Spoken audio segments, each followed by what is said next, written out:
Human Rights Watch spent 2 years going to the parts of Mexico most affected by drug-related violence. We spoke to victims and human rights defenders, to government officials, and to security forces. We documented 39 cases in which evidence strongly suggests that security forces participated in enforced disappearances. Families of the disappeared not only suffer the loss of a loved one, but they also are deprived of the closure that comes with knowing what happened to them.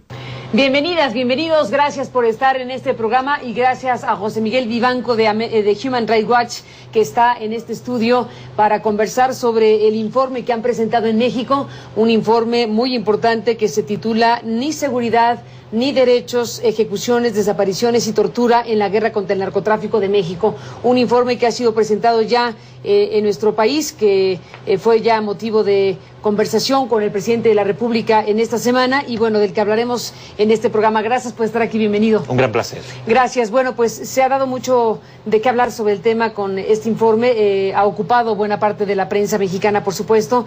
Y bueno, te pregunto, José Miguel, ¿cuál es la esencia, el resumen ejecutivo de lo que están planteando?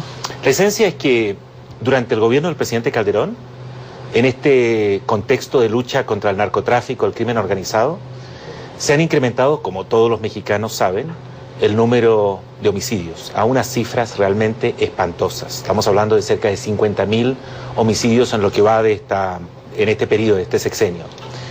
Pero al mismo tiempo se han incrementado en términos realmente también varias veces se han multiplicado las violaciones a derechos humanos, y no cualquiera violaciones a derechos humanos. Torturas, desapariciones. Fíjate tú que México, yo diría que había ido abandonando y erradicando esa práctica, las desapariciones forzadas que se vivieron en los 70s, en los 80s.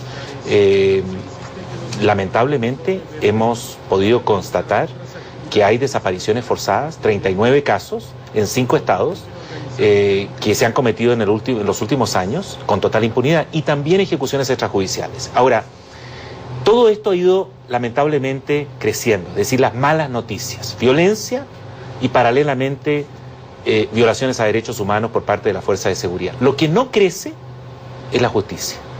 La justicia se mantiene casi en la impunidad total, ¿no? Las investigaciones judiciales. Entonces, frente a estos hechos atroces, donde marinos o miembros del ejército, soldados o de las policías se ven involucrados en hechos de torturas que son gravísimos, aplicación de electricidad, intentos de sofocar a los detenidos, abusos sexuales de todo orden, en bases militares, estos hechos no son investigados luego por agentes del Ministerio Público y mucho menos por el fuero militar.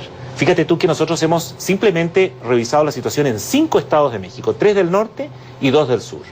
Y en estos estados hemos logrado, gracias a esfuerzos muy difíciles y en buena parte al IFAI, que es el sistema de acceso a información de interés público que tiene México, hemos logrado detectar que existen 1.615 causas en el fuero militar, abiertas en estos 5 estados, durante todo este periodo, sobre violaciones a derechos humanos muy serias.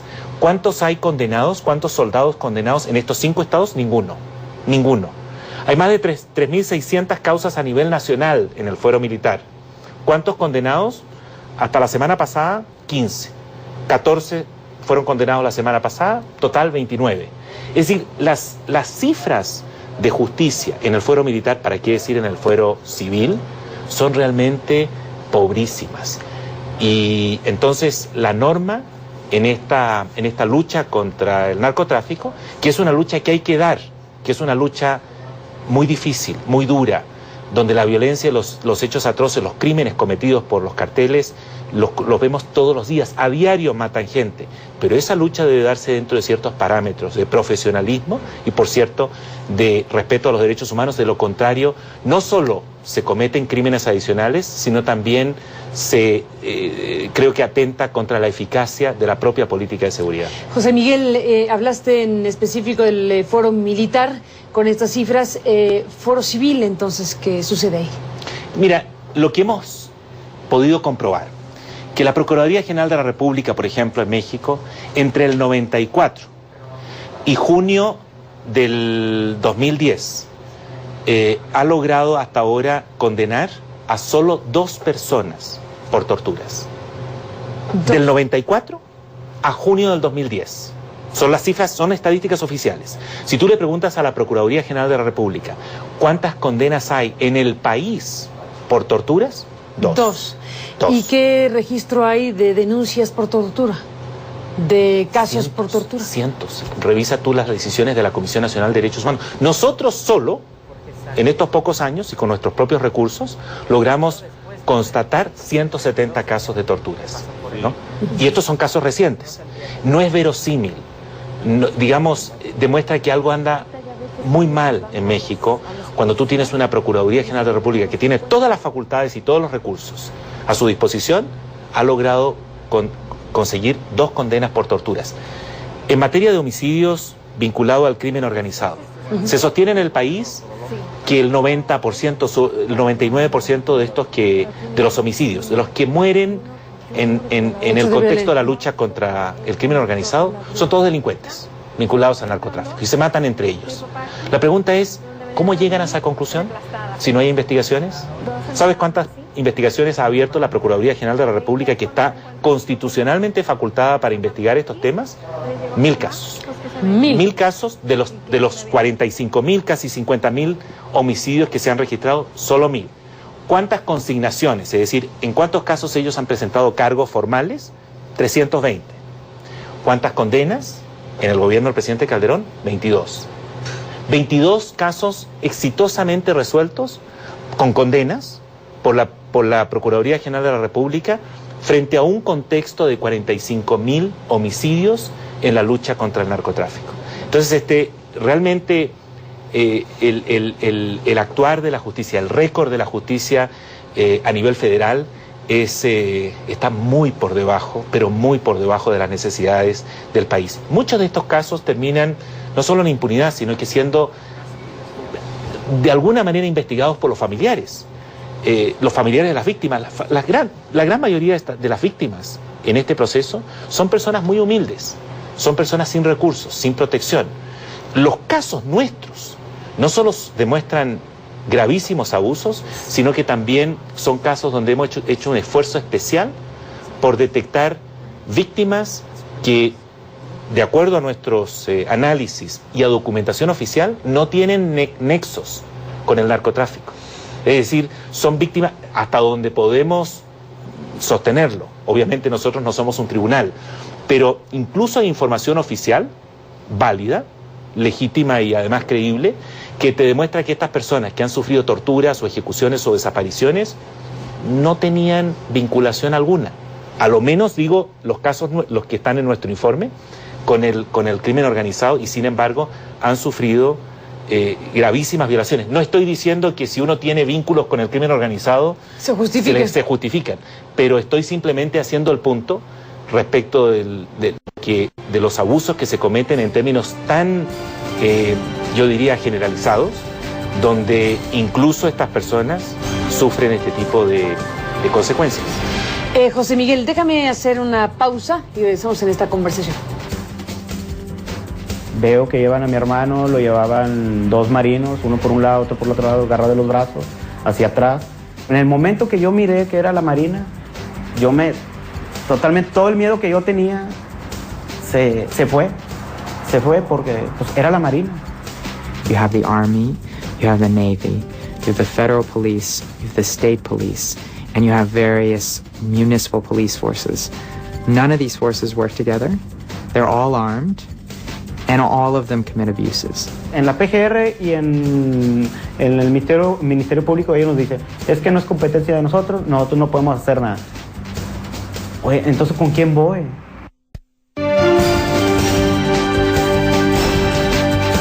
Regresamos en esta charla, José Miguel Vivanco. Bueno, te escucho narrar precisamente este trabajo de investigación que les tomó 2 años, sí, en 5 estados de la República. Sí. Es una muestra de este universo nacional que es México y que trae estos resultados que son muy preocupantes del estado de cosas que se viven en México. Parte de la prensa mexicana, al hablar de este informe que ha sido obviamente muy comentado, destaca la frase atribuyéndoles a ustedes el diagnóstico: la estrategia falló. la estrategia gubernamental para combatir al crimen organizado falló.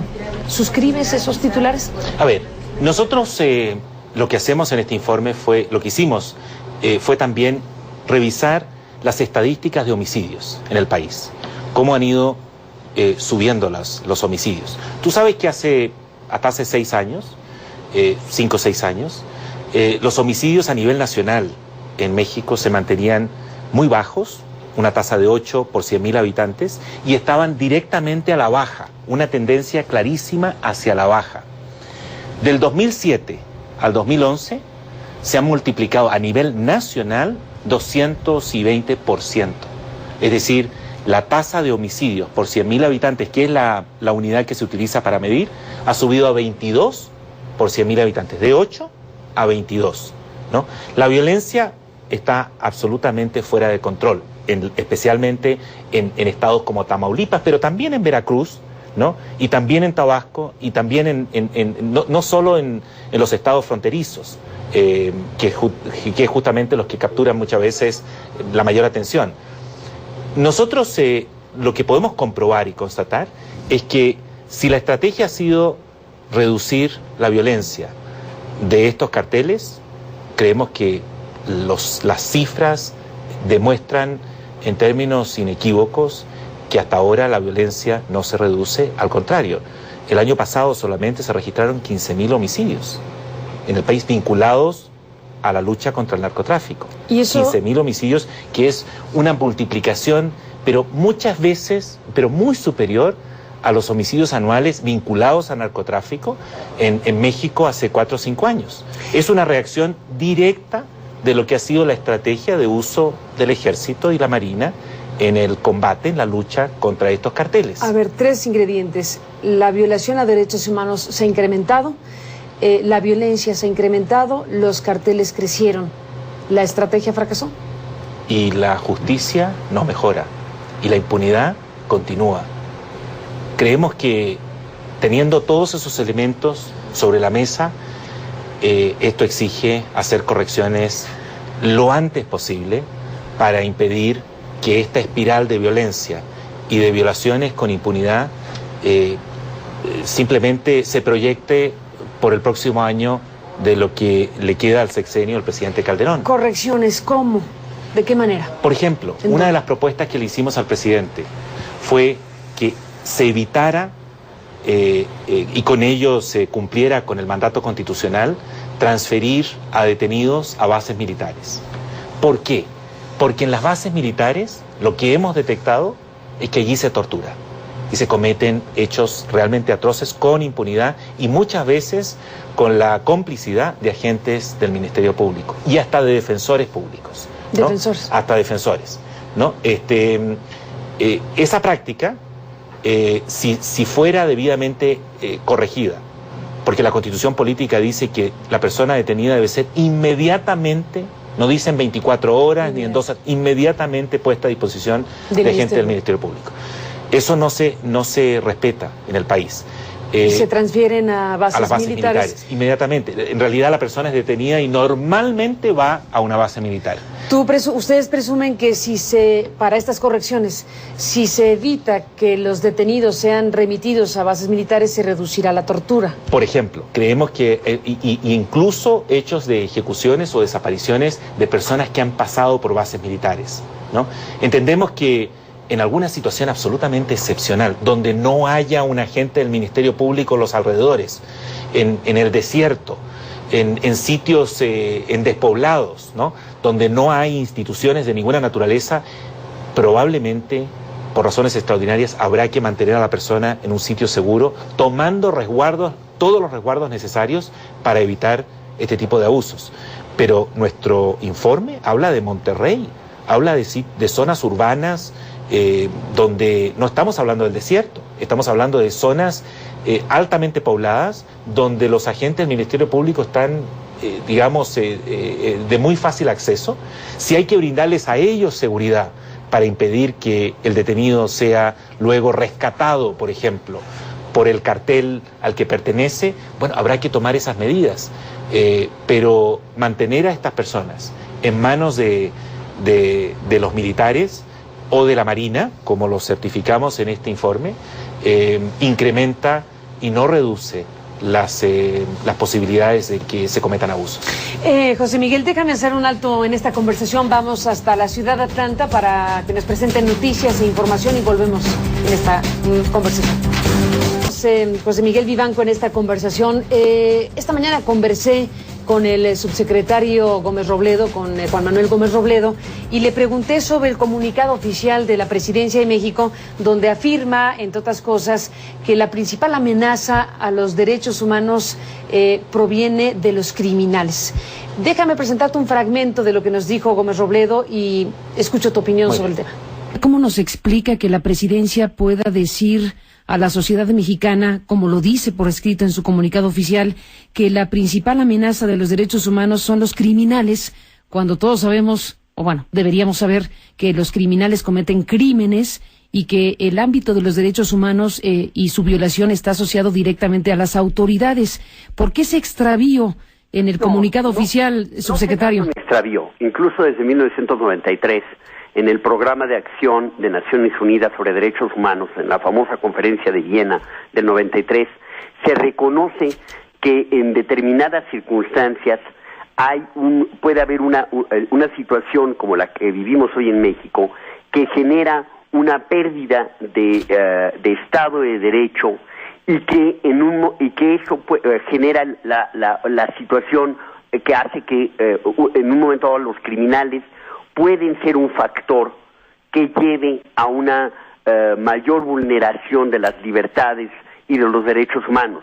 No porque ellos los cometan directamente, y los criminales cometen crímenes del orden común, pero porque generan una pérdida de vigencia del Estado de Derecho. ¿Qué dices, José Miguel, de esta respuesta del gobierno mexicano? Lamentable, porque ese es un esfuerzo por minimizar o por distraer a la opinión pública del problema de fondo. Por lo demás, lo que está diciendo Gómez Robledo está referido a la seguridad ciudadana. ¿Qué duda cabe que la seguridad ciudadana está en riesgo en México, como en muchos de nuestros países, en Centroamérica y en Colombia, por ejemplo, con el accionar de grupos delincuenciales? Eso no está en discusión. La gran pregunta es si esos grupos pueden o no cometer violaciones a derechos humanos. Y Gómez Robledo es un jurista serio, él sabe que las violaciones las cometen los agentes del Estado. El resto están en condiciones de cometer delitos atroces, que están penados en el Código Penal, y hay que perseguirlos, hay que procesarlos y capturarlos dentro del debido proceso, en fin. Pero creo que este tipo de posiciones, la de la presidencia, no ayuda a abordar el problema de fondo. De hecho, el presidente, durante la reunión que sostuvo con nosotros, durante más de 2 horas, jamás hizo esa referencia de que los peores violadores son los carteles. Reconoció que había violaciones a derechos humanos, lo que me pareció muy positivo y me sorprendió cuando en la conversación dijo, sí, hay violaciones a derechos humanos, no lo voy a negar.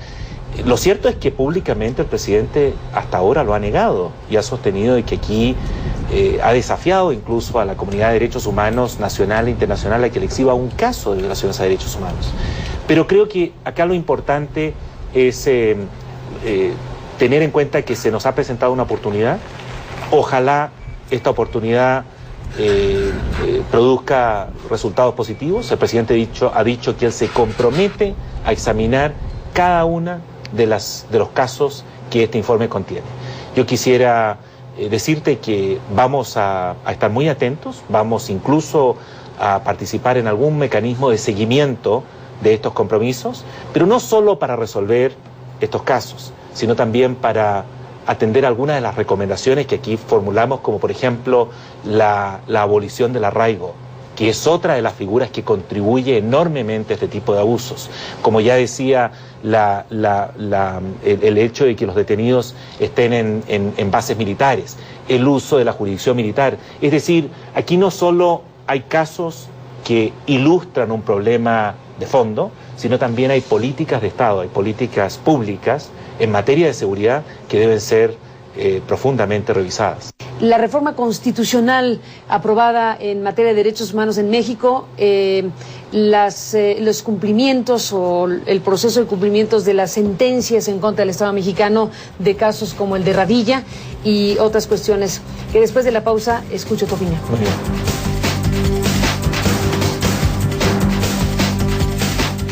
José Miguel.